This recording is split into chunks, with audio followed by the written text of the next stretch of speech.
I posted all about this guy, tweeted him like crazy when I sat in the congregation listening to him. You have got to get his stuff. And we're going to give you just a little piece of that right now. The author of A Call to Radical Discipleship and I'd Like to Believe in Jesus, but he answers the tough questions. Welcome to the Dr. Gina Show, Bob Siegel. Dr. Gina, it's an honor to be here. I had the privilege of meeting both your husband and producer after I spoke at Skyline. It's wonderful to meet you as well. Well, and I'm sorry. I don't know what I do after church. I'm so weird in social situations. I kind of sometimes hide, but it's really, really, really good to have you on the show. I was very impressed with your message. I tweeted it. I asked people to watch the video. I had a ton of response from it, and so it's totally an honor to have you. Well, I'll tell you what, if you're that impressed, then you need to become a guest on my show as well. Well, I think we might be able to work something like that out. I don't hide from media. I just hide at church. I'm not sure why. It's odd. But anyway, I do want to ask you some questions. Folks have already posted a ton of questions for you, and I want to get right down to those because I've never heard anybody answer things the way you all answered them. And it was funny. It was entertaining, but I want to get right to them. And one for me, I don't know if you saw this week, but Joseph Farah, who, of course, is the editor at WorldNet Daily that I write for, he posted that his dog had died. And he posted this amazing eulogy to his dog, and I answered him with a testimony from a senator from Missouri that I just absolutely love about his dog, and it's called Old Drum, if anybody wants to Google that right now. And Senator Vest was his name. And I want to know, I love pets, and there's something magical and godly in spirit about them, and I want to know, will we see them again? Please do tell. Okay, well, I have to start by saying I was listening to part of your show before I came on, and I'm a cat lover too. So I need to start by saying that if there is an afterlife for cats, I believe mine is going straight to hell. She's very cute, and that's why I keep her. She's adorable, but that is the only redeeming virtue. I mean, I love cats. They're stubborn. They're finicky. They're a lot like me, I should say. But, you know, actually, Dr. Gina, I've been hearing Christians for years say, well, animals won't be in heaven because animals don't have souls. And the Bible says absolutely nothing about pets and the afterlife. But C.S. Lewis, the very famous author and philosopher, he was not afraid to tackle those kinds of questions. He's written a fascinating book, which I think you would enjoy, called The Problem with Pain. And in The Problem with Pain, there's one chapter called Animal Pain, and he made a very interesting observation. He is of the belief that he wasn't of the belief that all animals, anybody in the animal kingdom, when they die, they're going to go into heaven. I mean, you know, what do you do with mosquitoes? You know? Right. He was of the opinion that if there were animals that are important to us as human beings, if they're important to us and we're important to God, then they would be important to God. He was also of the belief that animals develop their personalities with their rapport with human beings. And, you know, C.S. Lewis would be the first person to say, look, this is my opinion. I'm not claiming this in the Bible. Just throw it out if you don't believe it. But I appreciated the fact that he would push the envelope and explore those kinds of things. And he felt that since we were made in the image of God, that something spiritual in the creation process could even take place between us and our pets. So he was of the opinion that our pets that are beloved to us will actually be in heaven. I know that I was watching a documentary a few years ago, and they were talking about the fact that zoologists who study animal behavior for years have only felt that it was worth their time to study animals in their natural habitat. And for years, owners of pets were saying, look, you need to meet my dog, you need to meet my cat. They have this amazing personality, and it's unlike other dogs or cats I've owned. Mm-hmm. And zoologists never wanted to take that seriously. And in the last few years, they are taking seriously the fact that animals seem to develop more of a personality when they're around human beings. So I would say I'm of the opinion that you will see your pets in heaven, but is there a verse that would tell you that? No, but there's no verse which says that they're not in heaven either. And I do wish my fellow Christians, my fellow brothers and sisters in Christ, when the Bible's silent about something, I think it's fine for them to continue to give their opinion, but they shouldn't fill in the blanks by pretending some things in the Bible that isn't actually there. Absolutely. And while we are on the topic of a merciful and loving God who is, of course, in touch with his creation at all times, including their deepest thoughts and their deepest feelings, why would that same loving God cast his own creation into hell? It's a very fair question, and I am of the belief that God's standards, his moral standards, were programmed right into our DNA, and that in our conscience, and therefore our institutions as human beings, we reflect God's standards. And in our court systems, we reflect something very similar to hell.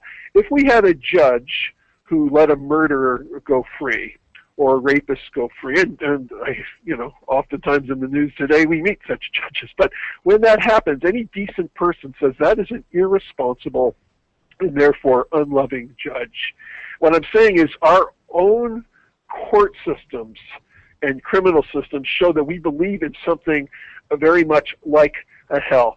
Everybody, if you really get them down to brass tacks and really talk honestly with them and get them to probe inside, will admit that they agree with God's standards. For example, I get this all the time. People will say, I don't believe a loving God would send people to hell. And I say, well, let me ask you a question. Do you believe a loving God would send people to heaven?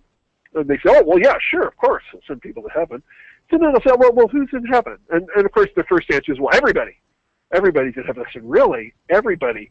Murderers and racists are going to heaven? Adolf Hitler's going to be in heaven? Saddam Hussein's going to be in heaven? Doesn't sound like much of a heaven. And then at that point they go, oh, well, no, of course, obviously those people won't be there. Because the minute they admit that there's evil in heaven, then they're admitting that heaven isn't a paradise. Heaven's supposed to be a place where you live happily ever after for all of eternity. So they go, well, no, those people won't be in heaven. I say, okay, well, then where will those people be if they have an eternal soul? And all of a sudden you realize that for God to be a loving God, he's got to separate people out. All right, and I think that answer, for me is pretty easy to understand. I just know it's one of the main questions I get from people who are stumbling over this "how do I believe" question, because I have people like my own father. I call him Lib Dad affectionately here on the show. He believes pretty much counter the opposite of anything that I believe, but it makes for some good discussion. And he says he's asked Jesus into his heart 5 times. He is still mostly, somewhere between atheist, agnostic, maybe softening just a little in his age.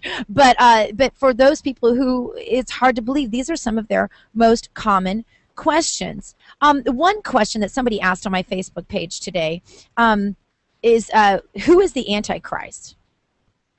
Well, the Bible hasn't told us who the Antichrist is. The Bible tells us, and just to put this in context for your listeners, Antichrist and another title in the New Testament called Son of Perdition. Those are general titles given for a being who's going to come someday when we get into the last generation before Christ returns. Now, there are a lot of Christians, talking again about Christians filling in the blanks, who say we are in that last generation. We don't actually know that for a fact. It's possible.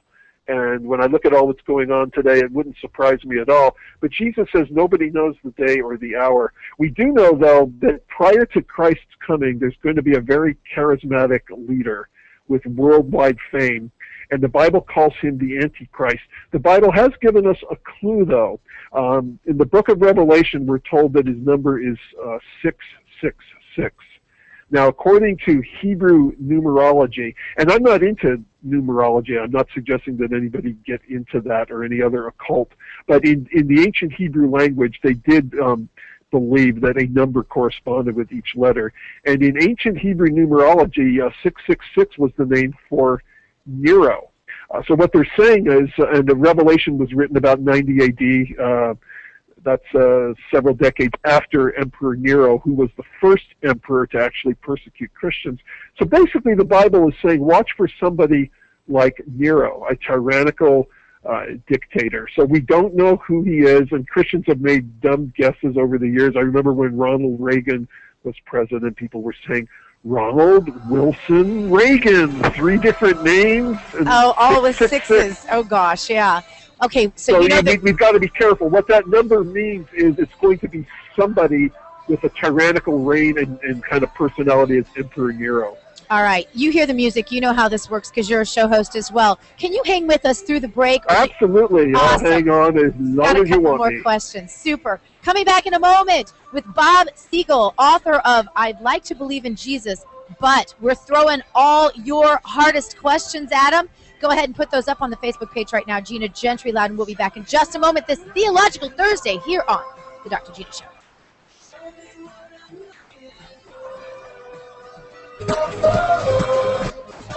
And you are listening to the Dr. Gina Show, where we are breaking down things theological with you today. It is great to be with you here from the beach, live with the wind blowing my hair into my mouth most of the show.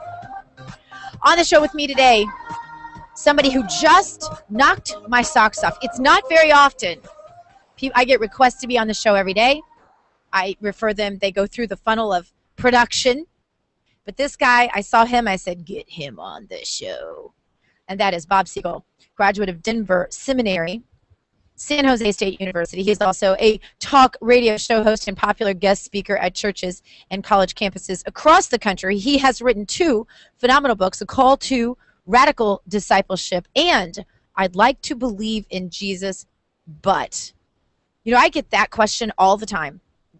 Privately messaged to me on Facebook, on Twitter. People know I'm a Christian. They say, I really want to believe. I get this from atheists all the time. A lot of times atheists who have first attacked me, usually on Twitter, sometimes on Facebook, and then they'll say, you know, there's something different. I see your spirit. I want that. I don't have it. My own dad is one of those people who just cannot seem to get that down. And being sort of a Calvinist myself, I am just always praying about these things. So I wanted to have Bob on the show. Welcome back to the show, Bob. The questions continue. On the topic of numerology, which you brought up, Sly asks, on that note, why is numerology so prevalent in the Bible if it is considered a cult? I thought that was a great question.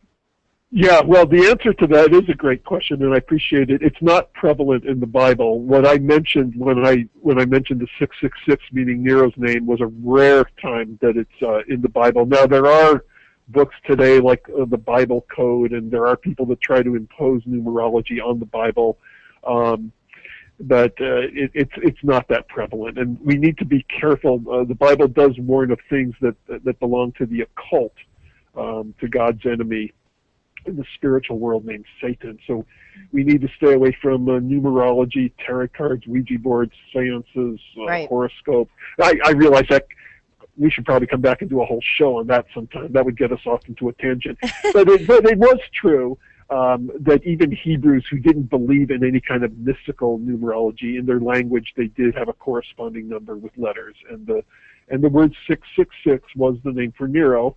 That doesn't mean that Nero's going to become reincarnated. The Bible doesn't believe in reincarnation either. But we're just to watch for somebody like Nero. And I should say, when Nero first came into power, he was very different. His first 5 years, he was a really nice guy. He was a very benevolent leader. The Apostle Paul went on trial before Nero twice. The first time Nero let him go and encouraged him and sent him off on his third missionary journey. The next time Paul found himself in front of Nero years later, that was after the Great Fire of Rome had started. People accused Nero of starting it. Whether he did or not, we don't know. He probably did, but we do know that he blamed Christians for it. And the Apostle Paul and Peter were both executed under Emperor Nero in 64 AD. So this leader, the Antichrist, getting back to that original question, you know, he'll be a likable, charismatic figure at first. He will show his true colors later on, and that too will make him similar to Nero.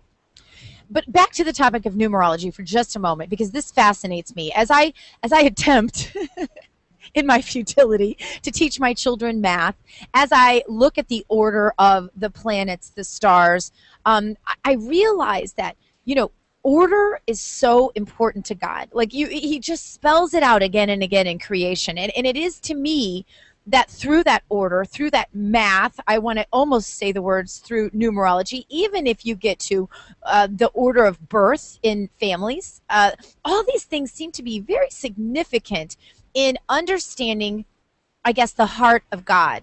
And so oh yes, mathematics. Yeah, I mean mathematics that's a fascinating study. That's not the same as mystical numerology, but so the distinction, yeah, though, can you make the distinction for me? Because I do get confused when I look at things. I'm just going to say this straight up. I can't believe I'm saying this. When I look at things like horoscopes and I look at things like when people were born, there are some lines you can draw that seem to me that aren't accidental. I'm not saying that you should get into all that stuff. I realize that is the occult, and I absolutely dissuade that and rebuke that in my own children. But I'm saying that God didn't just have someone born on a certain day by accident. He ordered that. It's mathematical, yes. So where do you draw those lines of distinction?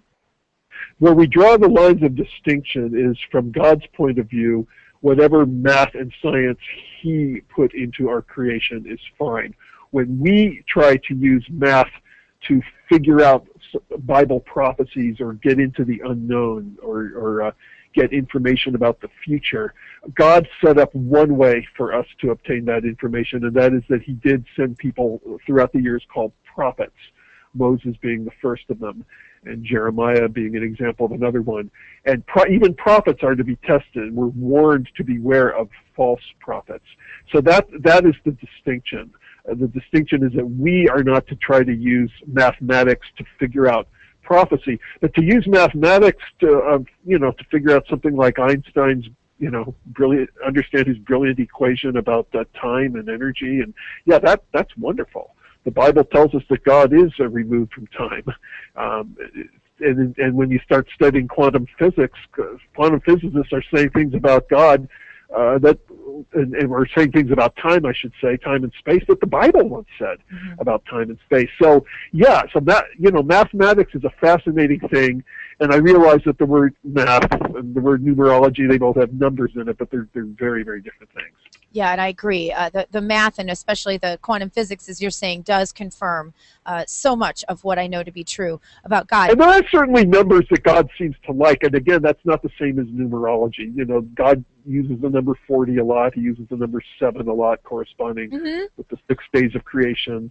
3 is probably a popular number because it could stand for the Trinity. So again, God's big on numbers. God invented numbers. That it's not exactly the same as numerology. It's the mystical that we need to avoid. Yeah, yes, okay. It's the mystical view of numerology that we want to avoid. Here's another one. 1 Peter 3:15 says that all Christians should be ready to give a defense of our belief to anyone who asks us the reason for the hope that we have. Are Christians today woefully unprepared to answer their own questions, much less the hard questions of others? That question from Letitia. Christians today are not very well prepared. I appreciated all the kind and wonderful things you said about my presentation at Skyline. But one of the reasons that probably looked so amazing is that we don't see that a lot. And we should be seeing more of it. Gina, in all the years that people have been asking me questions, I've found that there's only about 7 questions that people ask. And they're great questions. They're important questions. They're questions of depth. They're questions that we ought to provide answers for. But they're only about 7. There's variations off of them, of course, but they're only about 7 broad questions. So if we're a Christian, how hard could it be to study the answer to 7 questions? So that's why a part of my ministry is not only sharing apologetics and answering questions, but I like to equip other Christians to answer those questions as well. And I think it's so important to be ready with those 7 questions. And I'm guessing, and because I have not read your book, I'm embarrassed. My kids are reading it right now. I only have 1 copy. But in your book, I'd like to believe in Jesus. Are those 7 questions addressed? We have, we have those questions. Actually, in that book, some of the broader questions I didn't get into in the book, because what my book did is it dealt with some of the things that Christians tend to shove under the rug. Oh. Like how is God going to deal with the people that never heard of the gospel? And what about those Old Testament wars? And is the Bible really a chauvinistic book? And I don't believe it is. But so we deal with those, and we deal with some of the broader questions as well. But the subtitle of my book, it's called "I'd Like to Believe in Jesus, but ... But the subtitle is the harder, less frequently discussed questions. Having said that, the book is written in a very pop style. I kind of put a lot of the scholarship and quotes of scholars in the footnotes, and in the main narrative, I tried to make it very readable with lots of stories. And your kids have probably discovered this. There's kind of an imaginary skeptic that's arguing with me throughout the book. And everything you see the imaginary skeptic say, somebody, a college student, a college professor, or just somebody off the street, somebody at one time asked me those questions. And the feedback that I've gotten, and I have had Christians tell me that they've put that book in the hands of their non-believing friends and have actually seen them come to know Christ afterwards. The feedback that I've gotten is just when a skeptic is ready to read one of my arguments and go, okay, yeah, but what about this? The skeptic on the pages says it right there. And they're going, oh my gosh, I was just about to ask that. And the imaginary skeptic said it right in the book. And what that does is it establishes empathy with the reader right away. But I have two audiences in mind, not only the skeptic, but also the Christian who's looking for better answers to give to their friends. Yeah, it's so important, and relatives. Okay, last question. I posted this morning. I tend to get up in the morning, and if I'm in a hurry, I will read Compass International's little Bible studies. I don't know if you're familiar, but I tend to enjoy them very much. And there are some theological, doctrinal differences probably among all Christians, no matter how dedicated they are to learning. But this is what it said today, that there are many well-known Bible teachers who are probably Christians, and this is quoting Compass now, that wrongly teach the concept that the church has inherited God's promises to the Jewish people. This is referred to as replacement theology. Those who believe replacement theology believe God finished dealing with Israel at the cross. They believe that when Jesus comes back, there is no reign of Christ on earth for 1,000 years, even though the Bible specifically says 5 times that he will reign, and then it goes through the citations of those. Great debate ensued on my Facebook page after I posted this, just as something that I was wanting feedback on. Can you clarify for us your position on replacement theology? Well, let me tell you something first about theology. Theological systems are usually developed by individuals who get fascinated with one idea. Mm-hmm. And then they get so fascinated with that one idea that they start in time interpreting everything else in the Bible through the lens of that one idea. Mm. For example, John Calvin got fascinated with the sovereignty of God. Oh, now careful. So, right. So he started saying, well, God is... I'm kind of a Calvinist. I know you're a Calvinist, but you're such a cool person. I know you could handle it, even if we don't agree with everything. I just sense that about you, Gina. You're so laid back and cool. This is not going to be a problem at all for us. But John Calvin got so fascinated with the sovereignty of God that after a while he said, well, if God is sovereign, then anything that happens, God's in a way making it happen, and thus we don't have free will. Now, there was another person named Jacob Arminius. He got so fascinated with the free will of human beings that he pushed the limits and said, well, if human beings have free will, then we could even lose our salvation. Yeah, now we can talk. We can talk about I actually agree. I agree with the Calvinists when they say we can't lose our salvation, but I agree with Jacob Arminius when he says we have free will. So I don't usually fit real neatly into either. Now, getting back to replacement theology, again, the truth is somewhere in the middle. Replacement theology says the promises that God gave to Israel, Israel blew that, and now those promises go to their church. As with most theological arguments, the people are partly right and partly wrong. It's true that early in Romans, Paul says there is also such a thing as being a Jew spiritually, that if one gives their life to Christ, the promises that God gave Israel apply to them. You don't have to be born Jewish. You don't have to be a descendant of Abraham. But when he gets to Romans chapter 11, the same book, he says God's not done with the Israelites yet either. And he compares it to a tree. He says, imagine Israel was this natural tree, and some of the individual branches were disobedient. He says, God has this promise that Israel as a nation, as a people, the nation's going to be fine someday. But, you know, Gina, a nation can be fine without every individual being fine. We won World War II when we fought against Germany. America won that war, but many individual American soldiers died during that war. So you make that spiritual. An individual, by the way, I do come out of a Jewish background, so I'll just say very clearly and honestly, an individual Jew that does not give their life to Jesus Christ, they are not going to end up in heaven. But there are certain prophecies about God delivering Israel as a nation someday that are still going to come true. So Paul compares this to a tree, and he says, yeah, the tree is going to be fine, but any individual branch that goes bad, God will prune that branch off. And then he uses the analogy of taking branches from another wild tree and grafting them on. And as you know, a branch that can be staked into a tree can be grafted to the point where it actually grows in and connects and becomes part of that tree. So he compares the Gentile Christians with the wild branches from another tree that get grafted onto Israel's tree. And he compares some of the individual Jews who've fallen away with the branches that got cut off. But then he says something really interesting. He says, I warn you, Gentiles, not to become conceited. He says the hardening on Israel is in part until the full number of Gentiles come in. Now, when you get to Revelation, Revelation has all kinds of symbolism in it. We need to be careful about developing too much theology from Revelation because it is very symbolic. To some people, it would look like someone had been on acid when they wrote it. Of course, John was not on acid. John was on the island of Patmos, and he got a vision from God. And some of those things will become clearer as we get to the time. And it is true that at the end of the book of Revelation, he says that when Christ returns, he will rule for 1,000 years. And some people say, okay, well, since that's in the book of Revelation, how do we know that 1,000 years isn't symbolic for something else? But if you go to a place like Romans chapter 11 that I just quoted from, where they're not talking about any reign of 1,000 years, but Paul is talking very clearly. This is not prophetic, apocalyptic literature. This is a very clear letter that he's writing to the Romans that a third grader can understand if they read it. He's making it very clear that God is not done with Israel. So is the church part of the new Israel? Yes, and replacement theology is partly right when they say that. But those who believe that God is not done with Israel as a nation and not done with the Jews, they are correct also. It's not an either-or thing. It's a both and.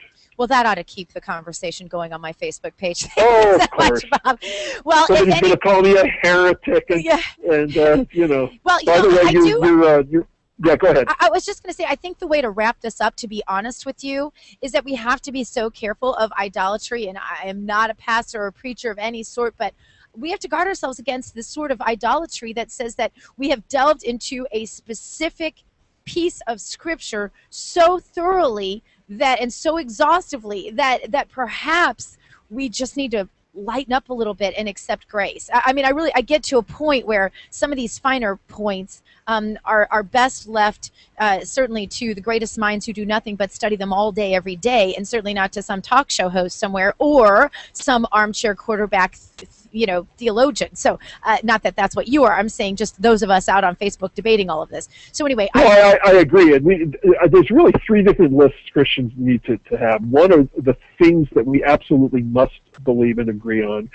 Another one would be things that the Bible does not comment on, like the thing with pets, but we can still have an opinion. Real cool opinion, I should say. We can still have an opinion. And the other one would be things that the Bible is clear on, but they're still not so important that our salvation is based on it. So the three things we must agree on as Christians: who is Jesus Christ? Why did he come? How are we saved? When we get into the end times, the second coming, the spiritual gifts, how God's going to deal with Israel as opposed to the church, that's interesting stuff, and I love going to Denny's and discussing it over a cup of coffee, and I love talking about it on my radio show. None of those things determine whether or not our soul is going to be with Jesus in heaven, so we do have to keep our perspective on that. Perspective, and remember that there's always grace. All right, well, if anybody would like to have more answers to these tough questions, they're just going to have to get your books, A Call to Radical Discipleship, and also I'd Like to Believe in Jesus, or they can listen to your radio show. Where can they find you? BobSiegel.net is my website, so there's plenty of information about my books and my radio show there. My radio show is on KCBQ 1170 Sunday nights at 6 o'clock Pacific time, but they could also go to my website and download back shows. There's a convenient search engine, so my show deals with both religion and politics. I should also mention that I write a column for Washington Times Communities called Forbidden Table Talk, meaning the two forbidden dinner table conversations, religion and politics. Yes. You're sitting at the table and you're getting into a discussion, and sooner or later somebody goes, "Can we just change the subject?" So the whole idea is, here on my radio show and in my column, Forbidden Table Talk, we do not change the subject. That's communities@washingtontimes.com, where they can find my column, my website, bobsiegel.net. Awesome. Bob Siegel, thank you so much for being on the show. We'll be right back in just a moment. We're going to ask the question. We were just asking the question, do we deserve hell? Now we're going to ask the question, do we deserve the IRS scandal? That topic and more coming up this Theological Thursday. Billy Hollowell coming up on This Week in Faith as well. Stay tuned. You're listening to The Dr. Gina Show.